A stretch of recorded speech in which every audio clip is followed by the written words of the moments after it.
Madame la présidente, monsieur le ministre, monsieur le rapporteur, madame la présidente, mes chers collègues. Quand la mort survient avant la naissance, à n'importe quel stade de la grossesse, c'est très souvent une expérience éprouvante pour la femme, mais également pour les partenaires. Si les fausses couches sont relativement fréquentes et bénignes, beaucoup de parents se projettent cependant très tôt dans une vie de famille. Et le secret qui entoure les 3 premiers mois de grossesse rend leur deuil encore plus difficile, les abandonnant à la solitude de leur chagrin. D'autant qu'il existe toujours un tabou autour de la perte d'un bébé qui n'a jamais existé aux yeux des autres. Selon une étude de 2019, réunissant des chercheurs belges et britanniques, près d'une femme sur 6 serait ainsi victime de stress post-traumatique après une fausse couche au cours du premier trimestre.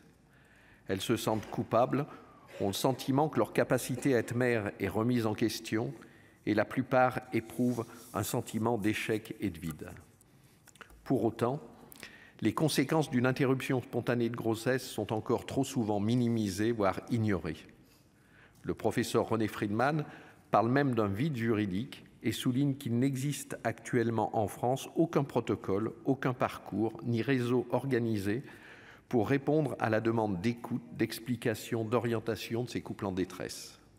C'est ce à quoi entend répondre cette proposition de loi.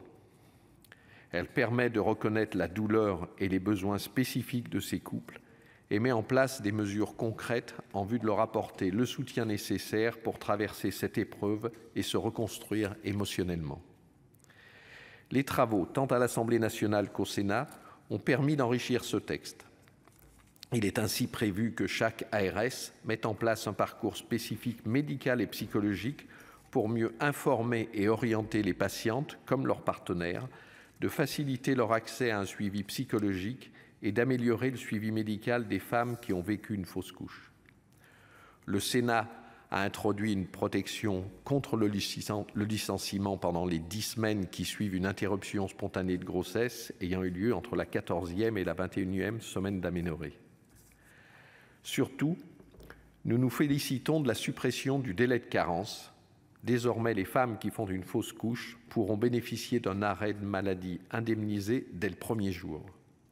Et cette mesure concernera les salariés, mais aussi les fonctionnaires, les indépendantes et les non-salariés agricoles. Cette proposition de loi permettra également aux sages-femmes d'adresser leurs patientes et leurs partenaires à un psychologue conventionné dans le cadre du dispositif Mon Parcours Psy. Cette prise en charge psychologique me semble essentielle car elle permet de reconnaître la détresse de ces couples et de leur offrir le soutien dont ils ont besoin.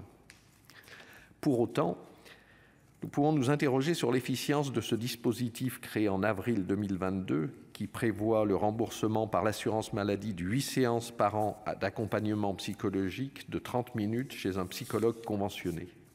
Au bout d'un an, Mon Parcours Psy a en effet montré ses limites.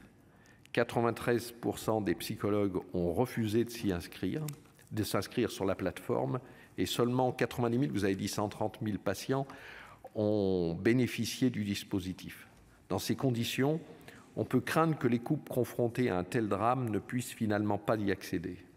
C'est pourquoi nous nous félicitons que la CMP ait conservé l'article 1er bis A, introduit au Sénat sur proposition d'Annick Billon et de notre collègue Véronique Guillotin.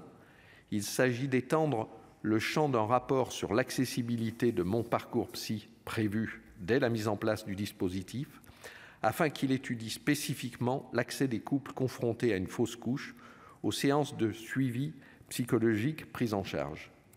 Nous ne pouvons pas prendre le risque de passer à côté des objectifs poursuivis par cette proposition de loi. Cette proposition de loi, monsieur le ministre, monsieur le rapporteur, que nous allons voter avec sérénité. Merci, chers collègues.